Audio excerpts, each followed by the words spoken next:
guy that's been trying to take me out finally picked a day. And so I was like, okay, well, what time and where? And he said, well, I don't know. Do you like coffee? Now, on a scale from 0 to 10, 10 being super bitch and 0 being no bitch at all, can I respond never on a first date? This is the exact attitude that is honestly exhausting for men. My honest advice is to please show this attitude off as soon as possible to the men that you're speaking to, because at least then they will have an honest take of who you are as a person and how it would be to be in a relationship with you. And then at least that man will be free to either just focus on his own peace or find somebody else to focus on. Women aren't shocked because men changed. They're shocked because men stopped pretending. Men aren't the problem. Women's lack of accountability is, and that's why men are checking out of dating and nobody wants to say it. Women love to complain about men, how men don't want to commit, don't want to date, don't want to put in effort, don't want to do this and that, but rarely do women stop to ask what role they play in the problem. And trust me, girl, I used to be the same way until I realized what was really going on. The truth is, men are tired of being told they're never enough. They're tired of being called toxic for being masculine, tired of being shamed for wanting to lead, and tired of being treated like they're disposable. Why would a man want to date when he's constantly told he's the problem? When every mistake is weaponized against him and every effort is met with criticism or indifference. Add in the fact that so many women are competing with men instead of complimenting them, and it's no wonder men are choosing peace over partnership. Men want to feel respected, needed, and appreciated. When they don't get that, they check out, and honestly, I can't blame them. If you want a man who actually wants to show up for you, maybe start by showing him some respect. Otherwise, don't be surprised when he chooses himself over a relationship. No more chasing. No more over-texting. No more emotional labor disguised as communication. Men didn't announce their exit.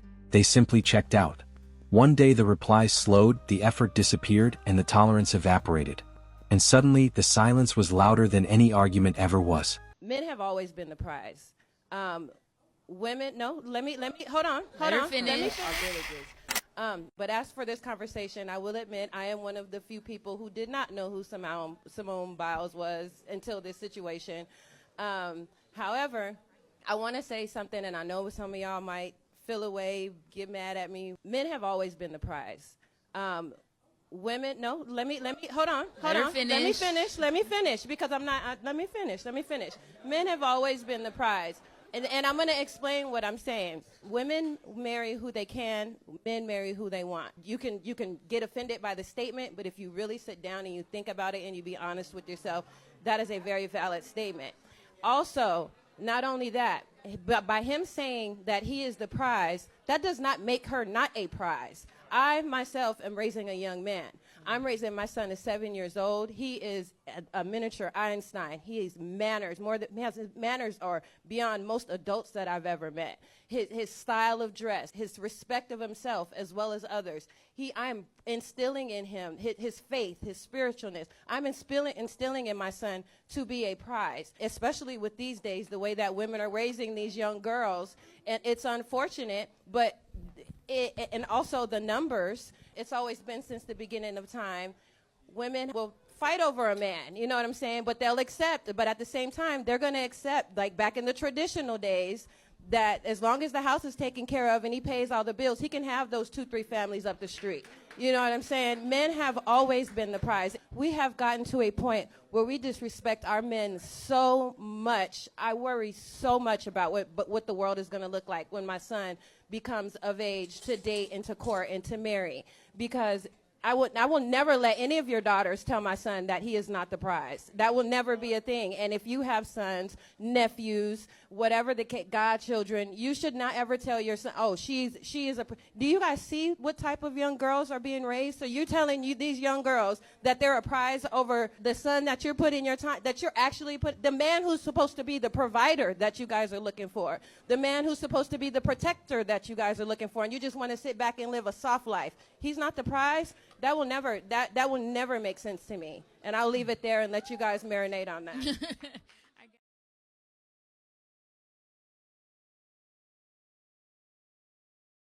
For years, men were told their value was conditional.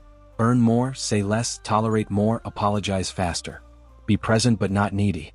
Confident but compliant. Strong but endlessly accommodating. Eventually, men did the math. When participation feels like a test you're designed to fail, disengagement becomes self-preservation. Men check women out. So maybe one of the things a man wants to do if he's going to commit to a long-term relationship is he wants to find out, well, does this woman have what it takes to actually commit to a long-term relationship? And what that means in part is that he has to know that she's capable of controlling her impulsive desires, right? Because otherwise she's going to stray. You can tell a woman has control over her impulses if she can say no. And maybe he checks that even harder because he does everything he can to seduce her and she still says no. And it works and he knows she's interested and she still says no. Well, then he can conclude that she's capable of keeping her pants on, let's say. And that's actually something that you need to conclude if you're going to commit to a long-term partnership, obviously, on the male front, because you want to be assured of paternity. Now the confusion sets in. Why won't men open up? Because every vulnerability was used as ammo. Why won't men commit? Because commitment became a liability, not a reward. Why are men emotionally unavailable? They're not unavailable, they're uninvested. A woman left a comment on one of my videos and she said that she found out her husband was looking at naked women on the internet, the OF girls, porn, adult entertainment. She caught him after so many years. He'd been hiding the secret. And she said, he says he stopped, but now I'm paranoid. And rightfully so, right? Like, you actually don't know if you can trust him. And so now she said, like, she monitors him all the time.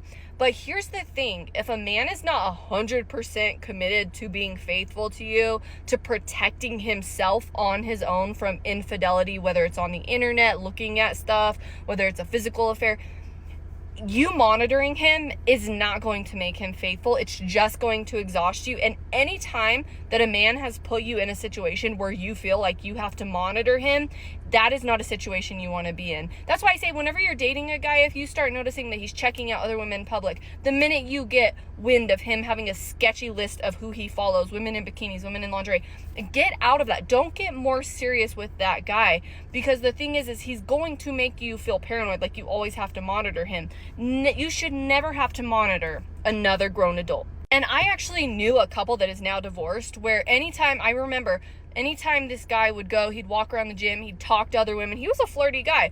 Anytime he was talking to a woman, his wife would come from across the gym to make sure she was there next to him when he was talking to another woman. And the thing is he ended up having numerous affairs. They ended up divorcing. She moved on. She's happy now. It's a happy ending now. But the thing is if a man is making you feel paranoid, he's put you in a bad situation. He should have boundaries with other women on his own. He should let you know that he has integrity on his phone, on his social media, on the internet. It is exhausting and it is unfair to you. You should never ever be in a situation where you feel like you have to constantly monitor a man so that he'll be faithful to you, because and again, like I've said, monitoring someone won't make them faithful. It will just make you miserable. The minute a man makes you feel paranoid, he is not being a good boyfriend, fiance, husband, whatever. You should never have to monitor a man that you are with. He should be stepping up like a man and letting you know that he's not going to mess around in any way, that he's taking steps to protect himself so that you know, oh, he already has good boundaries with other women. Oh, he already has good boundaries around the internet. It is not okay for a man to put you in a situation where you are paranoid and you are constantly monitoring him. What really stings is that men didn't spiral after checking out. They improved. Gym, work, peace, friends, routine, purpose. And once a man realizes his life gets quieter, cheaper, and calmer without constant scrutiny, he doesn't rush back into the noise. My friends gave me permission to make a Hinge account for him because I was telling him how easy dating is with dating apps, and he was telling me that it's incredibly difficult. And I was like, Pete, you must be doing something wrong. And he gave me permission to create an account for him and just run the account. I've been a virtual boy for 3 days, and I've never felt this bad about myself. I feel like a freaking loser trying to get these girls to like me, and I'm starting to hate women because I'm like, when I say I mean Pete, because that's the account I'm using. Pete's about a 6.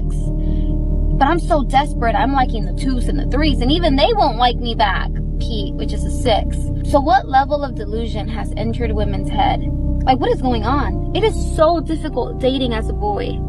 I hate it. I'm on day 3 of being a boy, and I hate women, and I'm more depressed than ever.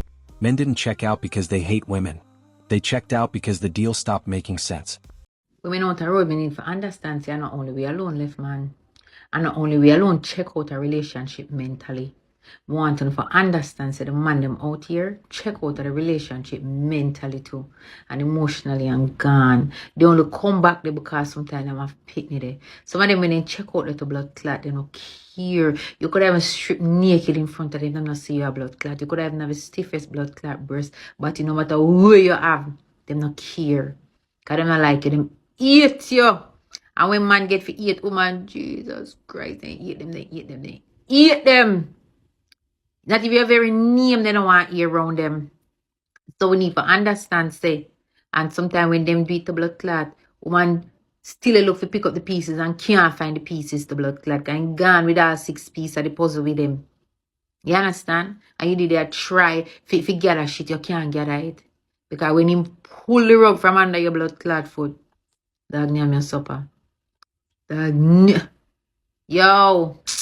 And nothing shocks entitlement more than realizing the people you relied on for attention, validation, and effort have discovered they're better off without playing the game at all. And I understand why a lot of guys want to quit. They say it's not worth it anymore. They say they'd rather just give up. Because sure, you know, the current terms and conditions of modern dating are bizarre, to say the least. They suck. They definitely do. But if you ever want to make a change, you got to get really good at the game you're playing. You can't give up. You can't sit out. That's not the way it works. You got to rise to the top of the game. And once you're at the top, you can make changes. You know, you can choose to sit it out, but I think you should try to compete at a high level. I think that's always the best way to go. But yeah, I understand why a lot of guys want to sit it out. You know, it shouldn't have to be that way. When you're young and you're 18 years old and you just want to have a girl to love, get married, start a family with, you know, live in your small apartment while you're both working, grinding it out, you and her, broke as a joke, madly in love, you get married, she gets pregnant, you bust your ass, you get a promotion, you buy a house, the American dream. That's what people want, but that's not the current landscape for most people. You know, a good 90% of people aren't following that blueprint. So it's hard work, it's tough. It's not something that you can have a warm feeling about. You know, it doesn't give you a wholesome, good feeling, the modern dating game. It's corrupt, it's evil, too many games. What makes the shock unbearable is that men didn't check out in anger, they checked out emotionally first.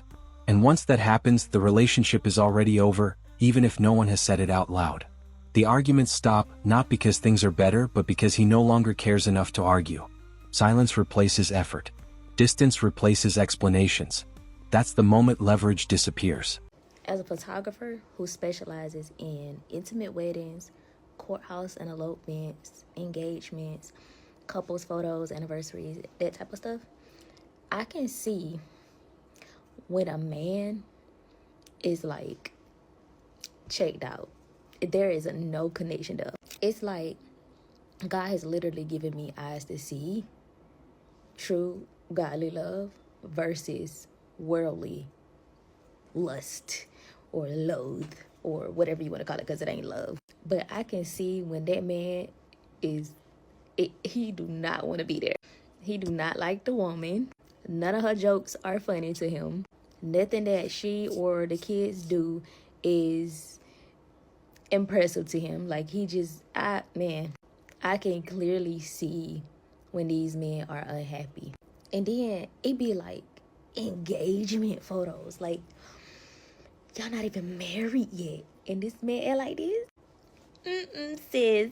I see a lot, and man, it's just so much that we as women don't see when we so focused on trying to get a man to stay, trying to have a just have a man just to say you got a man, and you already seen the signs, and you think like having a baby gonna make him change. You think getting a ring gonna make him change, marrying him gonna make him change, moving in with him gonna make him change. It's not. It don't work like that at all. A lot of these men be like walking demons in a meat suit. So narcissistic. And you can see it in their eyes, in the photos. Like, and I'm like, if we don't focus on loving us first, we miss out on so much knowledge, so much wisdom, so much that God want to reveal to us. Like, our discernment have to be sharpened before we get into a relationship. You need discernment to be able to see the enemy. And a lot of us, okay, I'm saying us because I've been in a situation, married my enemy twice, but a lot of us will literally be sleeping with our own enemies because we don't know the difference between good and evil. Like, in the back of my mind, I just be like, dang, I hope she wake up and see it. Dang, I hope she see it one day. And I know somebody was probably like that with me. Shoot, it was people in my first marriage, it was people that knew I was being cheated on, but they still smiled in my face, still pretended to be my friend, even after the divorce. It's people that literally waited to the end of the marriage when I was going through the divorce to tell me stuff that was going on when I was married. But that's another story for another day, child. And as a photographer, like, specializing in these areas, marriage, couples, weddings, and all that stuff, I see it. And it's very noticeable. But it's not noticeable to somebody that is in the situation and somebody that is not moving with discernment. So I say all that to say, love yourself first, ladies. If you single right now, baby, enjoy your singleness. Get to know God, get to know yourself, love on you, and build your mindset, right? Build structure in your life. Build with God. Build that solid foundation so that when a man does come, you'll be able to know if it's from God or if it's a decoy, a counterfeit, a demon in a meat suit. That's it. I love you. Men used to stay and negotiate. Now they observe, adjust, and detach. When respect becomes optional and effort becomes expected by default, men don't fight harder, they disengage. And the scariest part for anyone on the receiving end is that disengaged men don't look broken. They look focused, calm, relieved. Sis, you keep saying that he's distant and he's quiet and he's not trying anymore. But he didn't start out this way. That man used to show up and plan things and talk and laugh and share. But somewhere along the way, he realized that no matter what he did, it was never enough to you. Every effort was met with criticism. Every opinion he had got dismissed. Every mistake was magnified. So that man learned to go silent. It's not because he didn't care. It's because he got tired of playing the villain in the story that he was trying to fix. You see, men don't always leave loud. They leave quietly, emotionally, piece by piece. And then one day you're going to wake up and you're going to realize he's not angry anymore. He's just indifferent.